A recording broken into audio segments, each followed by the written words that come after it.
Hello viewers, welcome again to this YouTube channel English Origin।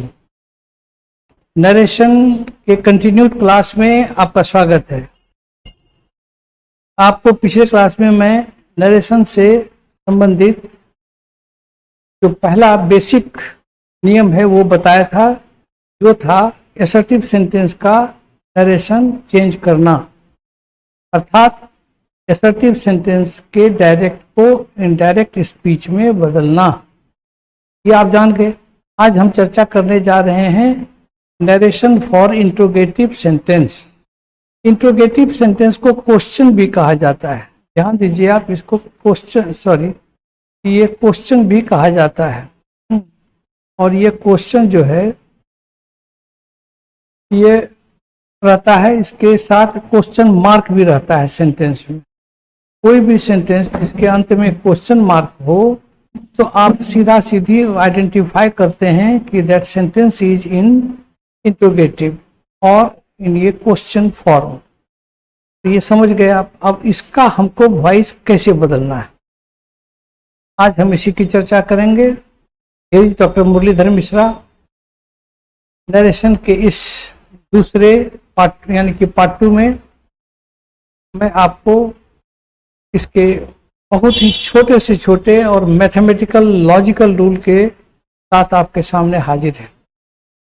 तो rule 5 जो है, rule 5 नहीं है, ये है असल में, अगर असर्टिव के 4 रूल जाने तो ये 5वां रूल है, जिसमें हम डायरेक्ट से इनडायरेक्ट बनाने के लिए पहला काम जो करेंगे वो है सेड टू को आस्क्ड में बदल देना।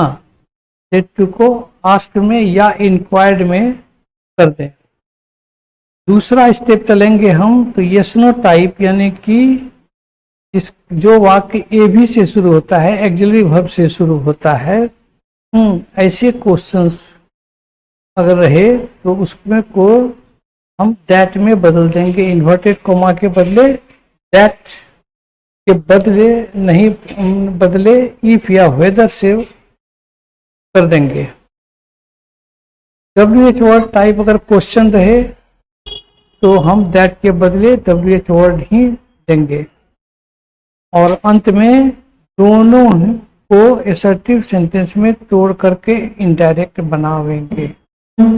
इसको देखिए आप फिर से एक बार कि आप करते क्या हैं कि सेड टू को आस्क कर देते हैं, पहली प्रक्रिया है, या इंक्वायर कर देते हैं।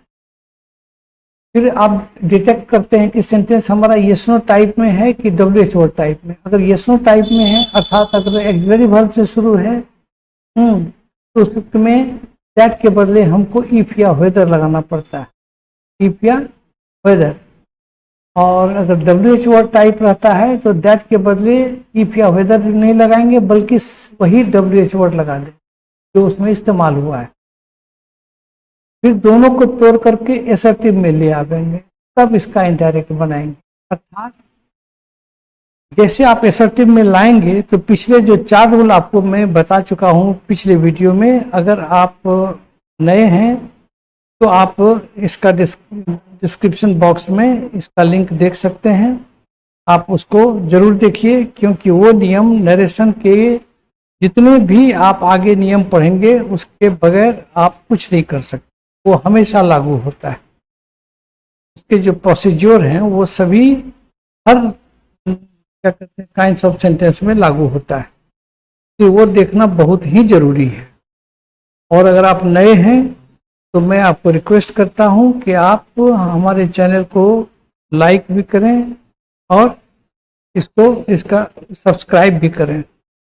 अगर अच्छा लगे, अगर कोई कंफ्यूजन हो तो आप कमेंट बॉक्स में कमेंट कर सकते हैं। तो चलिए अब आप रूल पर आते हैं और इस पर एग्जाम्पल से इसको समझते हैं कि ये रूल अभी अभी आपको हम याद करा देते हैं। इतना छोटा रूल है, इतना मैथमेटिकल रूल है। मैं एक हायर ग्रामर लिखा हूँ जिसका नाम ही है मैथमेटिक्स ऑफ इंग्लिश ग्रामर, और इट इज पेंडिंग और नॉट कंप्लीटेड। तो ये चल रहा है, लेकिन उसमें हम ये देखें कि अंग्रेजी भाषा जो है बड़ा कॉम्पैक्ट का मतलब हुआ एकदम बिल्कुल टाइट है, ऐसा लगता है किसी सॉकेट में बैठा हुआ है। उसमें कोई तरह का फ्लेक्सिबिलिटी नहीं है, लचीलापन नहीं है, बिल्कुल टाइट है। इसीलिए अंग्रेजी को दुनिया में जो ये ग्लोबल लैंग्वेज का क्या कहते हैं दर्जा मिला, वो इसकी वजह यह भी है कि पर्टिकुलर सिचुएशन के लिए पर्टिकुलर रूल ही है और पर्टिकुलर परिस्थिति के लिए पर्टिकुलर वर्ड ही है। आप देखे होंगे कि आप जब बेवकूफ़ की अंग्रेजी खोजेंगे, मैं स्टूडेंट लाइफ में हमारे एक मित्र थे, वो अपने दोस्त को झगड़ा होता था तो गाली देते थे, तो वो चाहता था कि मैं अंग्रेजी में गाली दूं उसको। तो अंग्रेजी में गाली देने के लिए वो मेरे पास आ जाए कि मुझे अंग्रेजी में गाली लिख दो। अब भाई उसको अंग्रेजी में कौन सी गाली मैं लिख दूं? तो बड़ा परेशानी हो जाती थी। हम समझ गए, हम क्या किए कि जितना बेवकूफ़ की अंग्रेजी जितना होता है सब कलेक्ट करने लगे।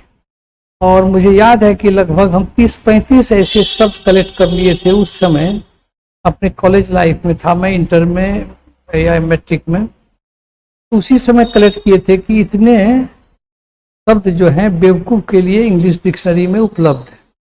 वो बेवकूफ़ भी कई तरह का होता है, स्टार्क माने भी बेवकूफ़, फूल माने भी बेवकूफ़, इडियट माने भी बेवकूफ़, पुलिस माने भी बेवकूफ़, ढेरों शब्द हैं जो कि बेवकूफ़ के लिए आता है।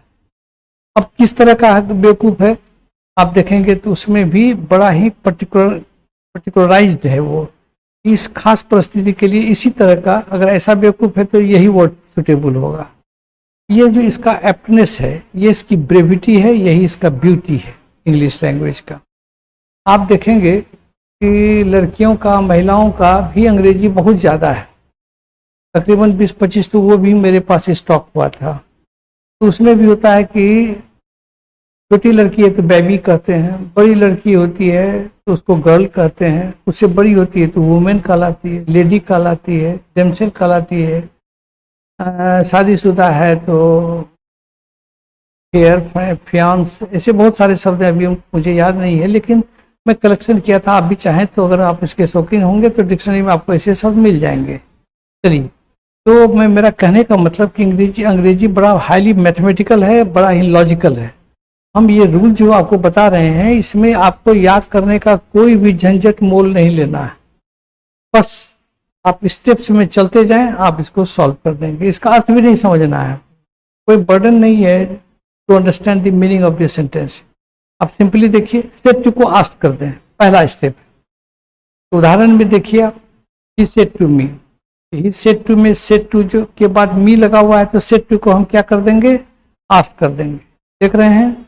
उसके बाद क्या कर देंगे? ये कॉमा, इन्वर्टेड कॉमा को हटा करके दैट लगाते थे हम लोग, दैट नहीं लगा करके क्या करेंगे? दैट के बदले इफ या वेदर लगाएंगे, क्योंकि आर यू गोइंग है। आर यू गोइंग का मतलब हुआ आर एक एक्सिलरी वर्ब है, और जब ये एक्सिलरी वर्ब है तो देखिए एक्सिलरी वर्ब होने के कारण ये yes no type of question हुआ, इसलिए इसमें इफ या वेदर सुटेबल कंजंक्शन देते हैं। तो हम यहाँ दे देंगे इफ या वेदर। यहाँ देखिए, इफ दीजिए तो भी सही है, वेदर देंगे तो भी सही है, इट मेक्स नो डिफरेंस। और अब जो बचा उसको क्या करना है? देखिए, दोनों को एसर्टिव में तोड़ लें। एसर्टिव में तोड़ेंगे तो क्या करेंगे? आर को हम कहाँ लेके चले जाएंगे? आर को हम यू के बाद, आर को जब हम लेके जाएंगे तो कहाँ चले जाएंगे? यू के बाद कर देंगे। क्या हो जाएगा? You are going. अब यू का पर्सन चेंज करेंगे, और अगर टेंस में देखिए तो आई एम गोइंग, इधर पास्ट है तो उधर भी पास्ट। छोटा सा रूल बताया है, रूल 2, याद रखिएगा, बहुत पावरफुल रूल है मेरा नरेशन का। ये पार्ट 2 V2 हो जाएगा वाज, उसके बाद गोइंग है तो गोइंग दे देंगे। तो क्या हो गया?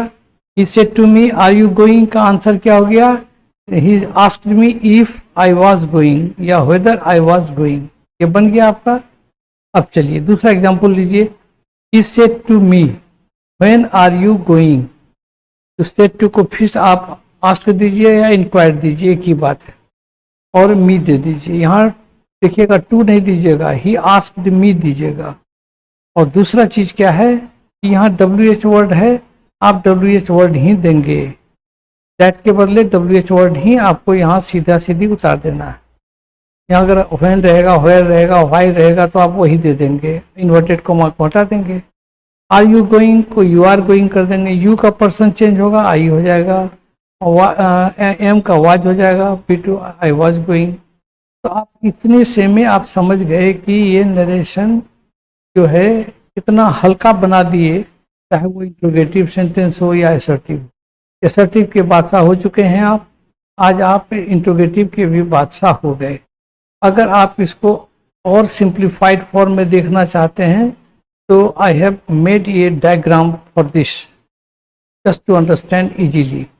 बिल्कुल आसानी से समझने के लिए एक डायग्राम पर ध्यान दीजिए। आप यहाँ देखिए, आप क्वेश्चन वही सेम चीज़ है, क्वेश्चन रहे तो सेट टू को क्या कर देंगे, आस्क कर देंगे, और अगर यस नो टाइप रहे तो इफ या वेदर दे देंगे, WH वर्ड रहे तो WH वर्ड दे देंगे, दोनों को तोड़ करके असर्टिव बना देंगे। आप चाहें तो इस डायग्राम से भी रूल को याद कर सकते हैं और बिल्कुल आपको कभी नहीं भूलेंगे। और याद रखिए, नरेशन में ये सबसे कठिन हिस्सा है आम लोगों के लिए। क्यों? इसकी वजह क्या है? आप देखिए, एक शब्द से शुरू होता है, सब्जेक्ट से शुरू होता है, सब्जेक्ट के बाद से ही इसमें चेंज शुरू हो जाता है।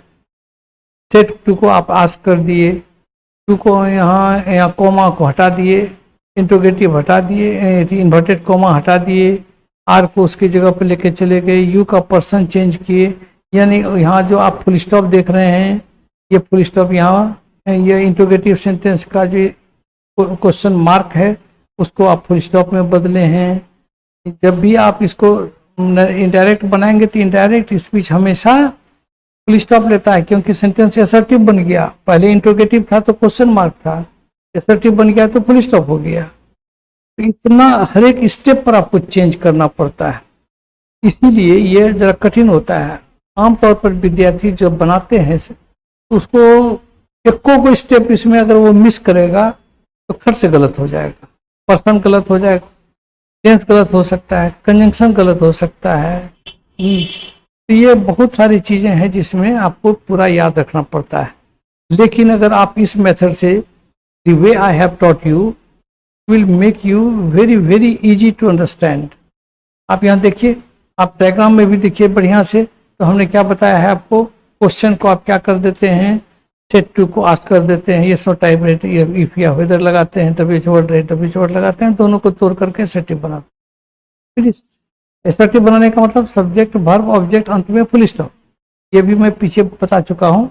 और फिर एक बार रिमाइंड, हम सारे रूल्स को बार बार बोलेंगे तो आपको आसान हो जाएगा। Apart from this in addition to this, मैं थोड़ी आपको और भी एग्जाम्पल से क्लियर कर देता हूँ। देखिए, आप यहाँ हम बता रहे हैं आपको, change the following sentences into indirect speech. इसमें आप ये देखिए, पहला एग्जांपल देखिए आप, Ram said to Sita can you speak English. इसका आंसर क्या हो जाएगा, राम टोल्ड सीता। तो आप यहाँ टोल्ड की नहीं लिख करके आपको क्या करना होगा, आस्क देना होगा, और if he could speak English, तो आप इसको यहाँ टोल्ड को करेक्ट कर लें, यहाँ आस्क कर दें तो ज़्यादा अच्छा होगा। Shweta said to the peon is principal in the office, तो श्वेता आस्क्ड, और द प्यून यहाँ हो जाएगा if the principal was in office, ये इज यहाँ प्रिंसिपल के बाद हो जाएगा, तो principal was in the office हो जाएगा।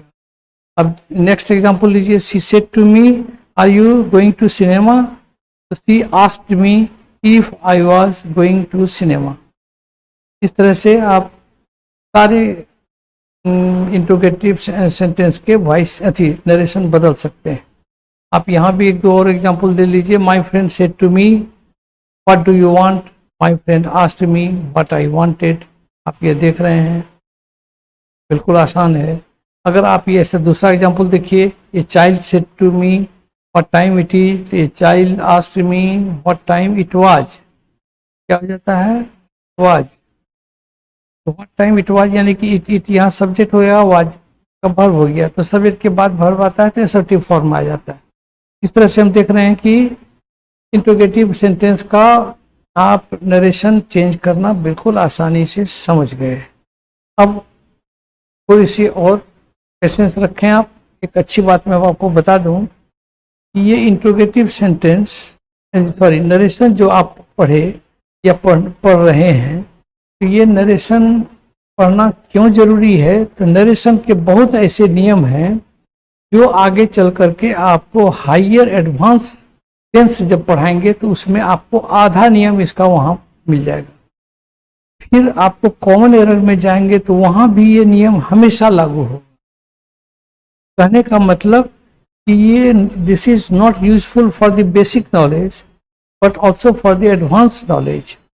ये आपको यहाँ से लेकर के ऊपर तक आपको काम देगा। और देखिएगा कि एडवांस कोर्स के जितने भी अंग्रेजी आपको कितना आसान लगते हैं। बिल्कुल ऐसे लोग आमतौर पर कह देते हैं कि grammar is not essential for speaking English. Quite wrong. मैं कह रहा हूं कि ये बात बिल्कुल गलत है। क्यों गलत है? आप आई एम गो बोलते हैं क्या? ही इज गो बोलते हैं क्या? बोल ही नहीं सकते आप जैसे लर्निंग करेंगे तो आप अंग्रेजी सीखना शुरू करेंगे तो आपको ग्रामर भी सीखना होगा, वर्ड भी सीखना होगा और कंपोजिशन यानी कि ट्रांसलेशन भी सीखना होगा। इसके बाद दिस इज नॉट एनफ और 4 थिंग्स है। मैं इसका एक वीडियो बनाया हूँ, who actually is a good student, how to be a good student. ये सब बातें आपको आगे मिलेगा in course of my journey of teaching English language. वहाँ आपको हम बताए हैं कि इंग्लिश लर्निंग इज डन और made by means of 3 things, by listening, by reading, by writing, by speaking. हो गया। ये 3-4 चीजें हैं जो आपको करना ही पड़ेगा। आपको अंग्रेजी सुनना भी पड़ेगा, अंग्रेजी लिखना भी पड़ेगा, अंग्रेजी पढ़ना भी पड़ेगा, अंग्रेजी बोलना भी पड़ेगा। यानी कि ये 4 काम आपको एडिशनली करना ही पड़ेगा। आप थोड़ा थोड़ा ही करेंगे लेकिन करना होगा। Meaning there by grammar is essential. You cannot overlook grammar for the learning of English language. इसलिए आप इन सब बकवास में आप नहीं जाएंगे, आप सीधा सीधी पढ़ें। और ऐसे अंग्रेजी लोग इसलिए कह देते हैं कि ग्रामर इज वेरी डिफिकल्ट। कहाँ डिफिकल्ट है, कहाँ दिक्कत हो रही है? और मैं आपको जा रहा हूँ आपकी अपने भाषा में, आपकी इन योर ओन लैंग्वेज, बोलचाल की भाषा, इन योर डायलेक्टिकल लैंग्वेज में आपको समुच्चा ग्रामर अंग्रेजी का पढ़ा दूंगा और आपके लिए बिल्कुल आसान हो जाएगा अंग्रेजी सीखना। Wish you all the best. Thank you.